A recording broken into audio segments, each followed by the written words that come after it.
બધાને જય શ્રી કૃષ્ણ। બધા જ મજામાં હશો એવી આશાથી આજનો વિડીયો સ્ટાર્ટ કરીએ। આજે સવારથી સાંજ થઈ ગઈ, ઘરમાં ભારે હોબાળો મચી ગયો હતો। બંને પુત્રો પોતાના વૃદ્ધ પિતા માટે બે સમય જમવાનું અને દવાના પૈસા માટે એકબીજા સાથે ઝઘડતા હતા। આ બધું જોઈને તેમના ખાટલા પર બેઠેલા બીમાર રમેશજીની આંખોમાંથી આંસુ સરી પડ્યા હતા। આ આજની વાત નહોતી। જ્યારે પણ રમેશજી તેમના પુત્રો પાસે દવા માટે પૈસા માંગતા ત્યારે બંને પુત્રો અંદરો અંદર ઝઘડવા લાગતા હતા અને રમેશજીની સાથે દુર્વ્યવહાર પણ કરવા લાગતા હતા। પુત્રવધુઓએ તેમને એક ટાણાના જમવા માટે પણ તડપાવતી હતી। એક તો શરીરમાં બીમારી અને તેની ઉપર પુત્ર અને વહુનો દુર્વ્યવહાર, કલહ અને અપમાનથી ભરેલી આ રોજિંદી જિંદગીથી કંટાળીને રમેશજીએ નિર્ણય લીધો હતો કે તેઓ હવે ઘરમાં રહેવા નથી માંગતા। તે તેના રૂમમાં ગયા, તેના 2 જોડી કપડાં અને તેની પત્નીનો ફોટો એક થેલીમાં નાખ્યો અને ઘરની બહાર નીકળી ગયા। થોડા દિવસો પછી તેમને રહેવા માટે એક વૃદ્ધાશ્રમ મળ્યો। જ્યારે રમેશજી પોતાનો સામાન લઈને ઘરની બહાર નીકળવા લાગ્યા ત્યારે તેમના બંને પુત્ર અને વહુ આંગણામાં ઊભા હતા। એક વાર પણ તેણે રમેશજીને પૂછવાની જરૂરત ન અનુભવી, પિતાજી આટલી રાતે ક્યાં જઈ રહ્યા છો? ન તો કોઈએ તેને રોકવાનો પ્રયાસ પણ કર્યો। હવે રમેશજી ઘણા મહિનાઓથી વૃદ્ધાશ્રમમાં રહેતા હતા। તે દરમિયાન પુત્રોમાંથી કોઈએ તેના કોઈ સમાચાર લીધા નહીં। જ્યારે રમેશજી પાસે પણ ફોન હતો, પરંતુ પુત્રોએ તેને એક વખત પણ બોલાવ્યા ન હતા અને તેને શોધવાની કોશિશ પણ કરી ન હતી। તેમના ઘણા મિત્રો પણ તેમના પુત્ર અને પુત્રવધૂના ત્રાસથી આ વૃદ્ધાશ્રમમાં જીવન વિતાવી રહ્યા છે। વૃદ્ધાશ્રમમાં તેણે ઘણા મિત્રો પણ બનાવ્યા હતા। દરેક વ્યક્તિ પોતાની વચ્ચે ખુશીથી રહેતા હતા, જેના કારણે રમેશજીને ક્યારેય તેમના પુત્રો કે તેમના ઘરની યાદ ન આવતી હતી।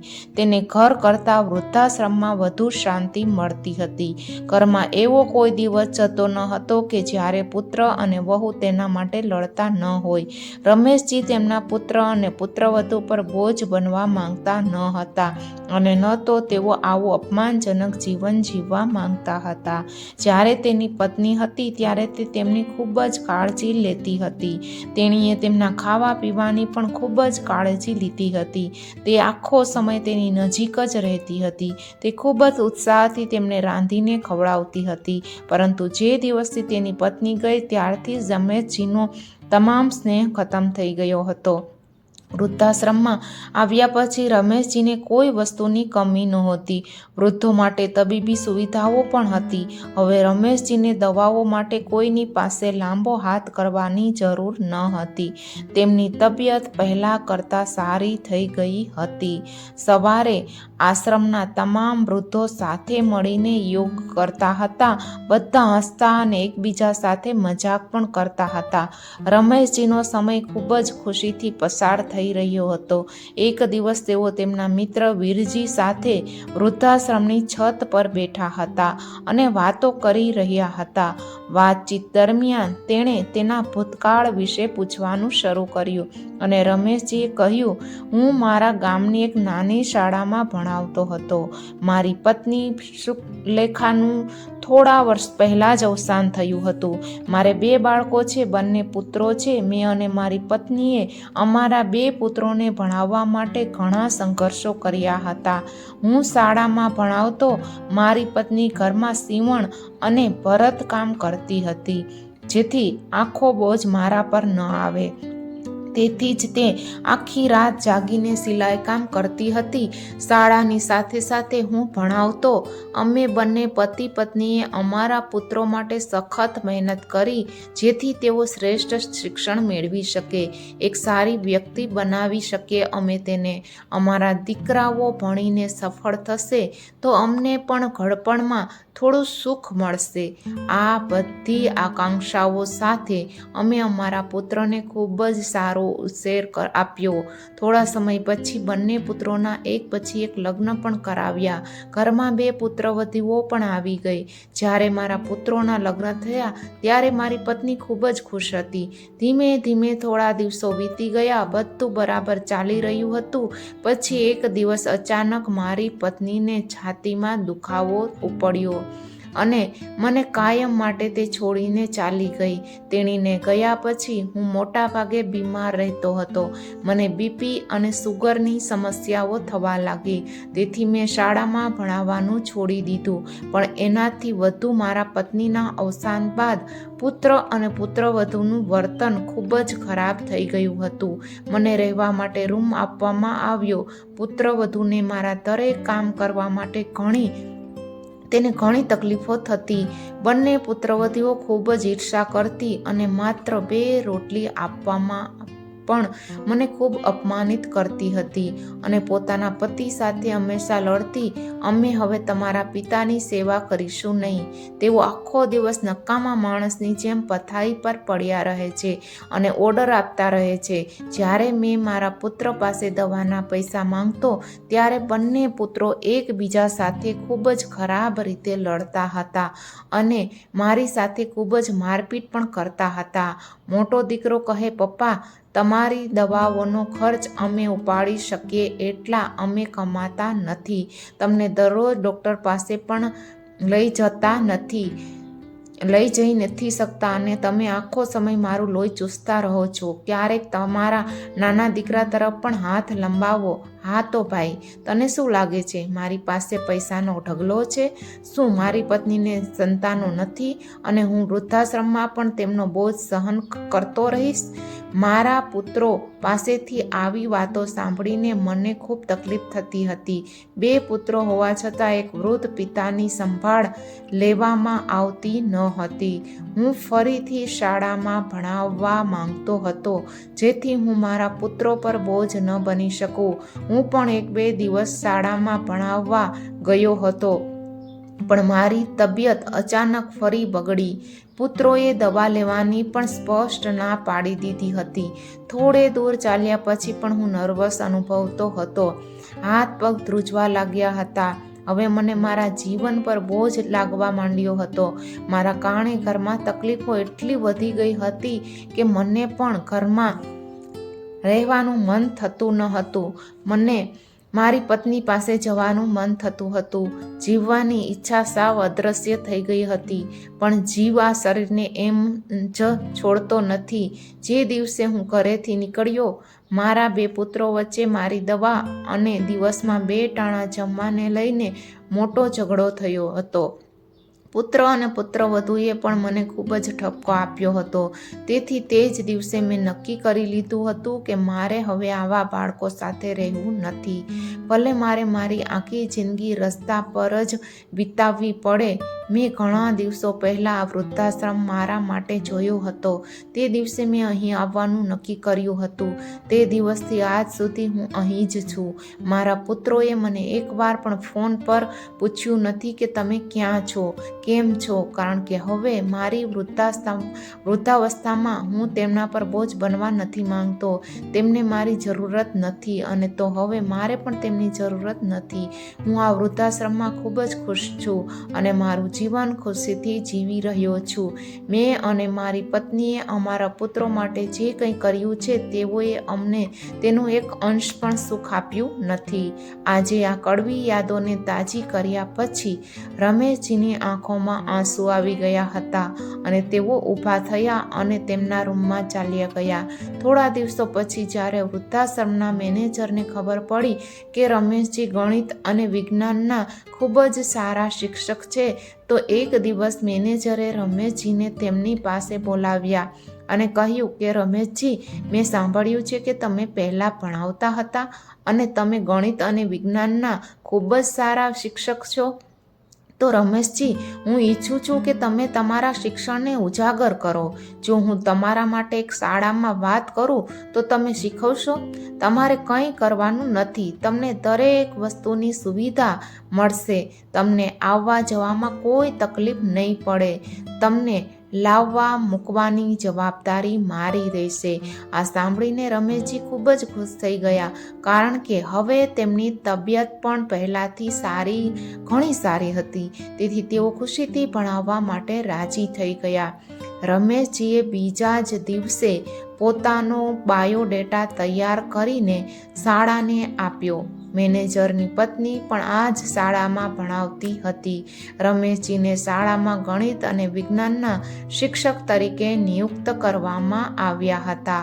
શાળા ઘણી મોટી અને પ્રાઇવેટ સ્કૂલ હતી, તેથી રમેશજીને આ શાળામાં ભણાવવા માટે દર મહિને 25,000 થી 30,000 રૂપિયા મળતા હતા. રમેશજીનો આત્મવિશ્વાસ વધવા લાગ્યો હતો. હવે તેને પૈસાની એટલી જરૂર નહોતી કે તે પોતાના પર ખર્ચ કરી શકે, કારણ કે તેની તમામ જરૂરિયાતો વૃદ્ધાશ્રમમાં પૂરી થઈ જતી હતી. જે પણ પૈસા કમાતા હતા તેમાંથી 3/4 ભાગની રકમ તેમણે પોતાની પાસે રાખી હતી અને તે તમામનો ઉપયોગ વૃદ્ધાશ્રમની જરૂરિયાતો માટે કરતા હતા. અને ધીમે ધીમે તેણે શાળાની સ્પર્ધાઓમાં પણ ભાગ લેવાનું શરૂ કરી દીધું. એક દિવસ જ્યારે સ્કૂલમાં લોટરીની ટિકિટ ખરીદવામાં આવી રહી હતી, ત્યારે રમેશજીએ પણ 1,000 રૂપિયામાં લોટરીની ટિકિટ ખરીદી હતી અને રમેશજીએ પણ ફોર્મ ભર્યું. એમાં વૃદ્ધાશ્રમનું સરનામું લખેલું મળ્યું. એક અઠવાડિયા પછી રમેશજી તેમના મિત્ર સાથે બેસીને ચા પી રહ્યા હતા. તે દિવસે શાળા પણ બંધ હતી. સવારે મેનેજર અખબાર વાંચતા હતા, ત્યારે તેમાં 25 લાખ રૂપિયાની લોટરી સાથે રમેશજીનો ફોટો છપાયેલો હોય છે. આ સાંભળીને રમેશજી અને વૃદ્ધાશ્રમના લોકો ખૂબ જ ખુશ થઈ ગયા. દરેક વ્યક્તિએ રમેશજીને ખૂબ ખૂબ અભિનંદન આપ્યા. થોડા સમય પછી તેનો ફોન આવે છે કે અમે તમારા પૈસા આપવા તમારી પાસે આવી રહ્યા છીએ. બીજી તરફ પુત્ર અને પુત્રવધૂએ અખબારમાં પિતાનો 25 લાખ રૂપિયાની લોટરીવાળો ફોટો જોયો તો બંને પુત્રો ચોંકી ઉઠ્યા હતા અને અખબાર જોઈને તેમની પત્નીઓની આંખો આંસુથી પહોળી થઈ ગઈ. જ્યારે તેમાં લખ્યું હતું કે વૃદ્ધાશ્રમમાં રહેતા વૃદ્ધ રમેશજીને લોટરીમાં 25 લાખ રૂપિયાનું ઇનામ જીત્યું હતું. તેને પોતાની આંખો પર વિશ્વાસ ન આવ્યો અને અખબારમાં વૃદ્ધાશ્રમનું સરનામું પણ લખેલું હતું. બંને પુત્રો અને તેમની પત્નીઓ સાથે વૃદ્ધાશ્રમમાં પહોંચ્યા. જ્યારે રમેશજીને 25 લાખ રૂપિયાની રકમ આપવામાં આવી રહી હતી, ત્યારે બંને પુત્રો તરત જ ગયા અને રમેશજીની સામે ઊભા રહ્યા. અરે પપ્પા, તમે ક્યાં હતા? અમે તમને ઘણા સમયથી શોધી રહ્યા છીએ અને તમે ગાયબ જ થઈ ગયા હતા. તમે 25 લાખ રૂપિયાની લોટરી જીતી છે, તેથી તમે ધનવાન બન્યા છો. ચાલો, અમે તમને લેવા આવ્યા છીએ. બંને પુત્રોએ રમેશજીનો હાથ પકડીને કહ્યું. રમેશજીએ પોતાના પુત્રો પાસેથી હાથ છોડાવ્યો અને હસતા હસતા કહ્યું, દીકરા, તમે મારી માંદગી દરમિયાન મારો હાથ છોડી દીધો હતો અને આજે તારા પિતાને આટલા પૈસા સાથે જોયા પછી તમે તેનો હાથ પકડી લીધો. ત્યારે મોટી પુત્રવધૂએ કહ્યું, અરે પપ્પા, શું અમે તમને જવા માટે કહ્યું હતું? તમે પોતે ઘરેથી ચાલ્યા ગયા હતા. હા વહુ, હું પોતે જ ઘર છોડીને નીકળી ગયો હતો. જ્યારે મારું રોજનું 2 ટાણાનું જમવાનું પણ તમને ભારે પડી રહ્યું હતું અને તમારી પાસે મારી દવાઓના પણ પૈસા નહોતા, તો હું શું કરું? એ પછી તમે લોકોએ મને એકવાર પણ શોધવાની કોશિશ કરી નથી અને આજે પણ આ લોટરીનો લોભ તમને આ સ્થાને સુધી ખેંચી લાવ્યો છે. નહીતર આજે પણ તમે મને શોધવા ન નીકળ્યા હોત. તો પપ્પા, આટલા પૈસાનું શું કરશો? પુત્ર અને પુત્રવધુ બંને તેના પર ગુસ્સે થવા લાગ્યા. પપ્પા, આમાં નુકસાન શું છે? અમે તમારા પુત્ર અને વહુ છીએ. જો તમે લોટરી જીતી છે તો એ પૈસા પણ અમારો પણ હક છે. લાવો, હવે આ પૈસા અમને આપો. અને અમારી સાથે ઘરે આવો અને 2 ભાઈઓ વચ્ચે વહેંચી દો. બંને પુત્રો એકસાથે બોલ્યા અને બંને પુત્રોએ રમેશજી પર જબરદસ્તી શરૂ કરી દીધી અને હવે રમેશજી ખૂબ ગુસ્સે થઈ ગયા અને બંને પુત્રોના ગાલ પર 2 વાર થપ્પડ મારી દીધી. બેશરમ, જ્યારે તમારા પિતા બીમાર હતા ત્યારે તમે એકવાર પણ તેમની ચિંતા કરી ન હતી. દવા માટે એક પૈસાનો તમારી પાસે હાથ લાંબો કરવો પડતો હતો અને તમે બંને મારી સાથે એટલો ખરાબ વ્યવહાર કરતા હતા કે તે દિવસે મારે ઘર છોડવું જ પડ્યું હતું. રમેશજીએ દીકરાની ગરદન પકડીને કહ્યું, આ વૃદ્ધાશ્રમમાંથી બહાર નીકળ. આ લોટરીમાં તમને બંનેને એક પણ પૈસો નહીં મળે. મેં અને મારી પત્નીએ તને શિક્ષિત કરીને સફળ બનાવ્યા, તે જ ઘણું બધું છે. મારી લોટરીના તમામ પૈસા વૃદ્ધાશ્રમમાં વાપરવામાં આવશે. તેમના પર તમારો કોઈ જ અધિકાર નથી અને જો તમે બહુ જબરદસ્તી કરશો તો હું હમણાં જ પોલીસને ફોન કરીશ અને તમને એવી હાલતમાં લઈ જઈશ કે તમને જીવનભર યાદ રહે. રમેશજી ગુસ્સામાં આવી ગયા હતા અને કહ્યું કે લોભી માણસો. પોલીસનું નામ સાંભળતા જ પુત્ર અને વહુ બંનેના ચહેરા પર આઘાત આવી ગયો. ત્યારબાદ મેનેજરે તેના પુત્ર અને પુત્રવધૂને ઠપકો આપ્યો. 2 પુત્ર હોવાથી તમે તમારા વૃદ્ધ પિતાને સાચવી શક્યા નહીં. આના પહેલા તમે તેને યાદ ન કર્યા અને આજે જ્યારે તેમને લોટરી નીકળી છે ત્યારે તમે તેને યાદ કરવા આવી ગયા છો. આજે રમેશજી કોઈના પર નિર્ભર નથી. તે પોતે પણ પોતાનું અને બીજાનું પણ ખવડાવી શકે તેટલું કમાય જ છે.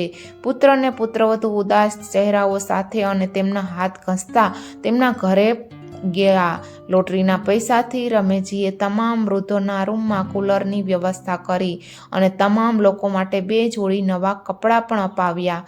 તેણે લોટરીના બાકીના પૈસા વૃદ્ધાશ્રમમાં જમા કરાવી દીધા. જ્યારે પણ વૃદ્ધાશ્રમમાં કોઈ વસ્તુની જરૂર પડતી ત્યારે તે જરૂરિયાતો તે પૈસાથી પૂરી થતી હતી. આજે રમેશજી તેમના ઘરેથી દૂર સારું જીવન જીવી રહ્યા હતા અને વૃદ્ધાશ્રમમાં તેમના સાથીઓ સાથે ખુશીથી જીવન જીવતા હતા. આજે પણ વૃદ્ધાશ્રમમાં રહેતા હોવા છતાં તેમને કોઈ વસ્તુની કમી નહોતી. વિડીયો ગમ્યો હોય તો શેર જરૂર કરજો.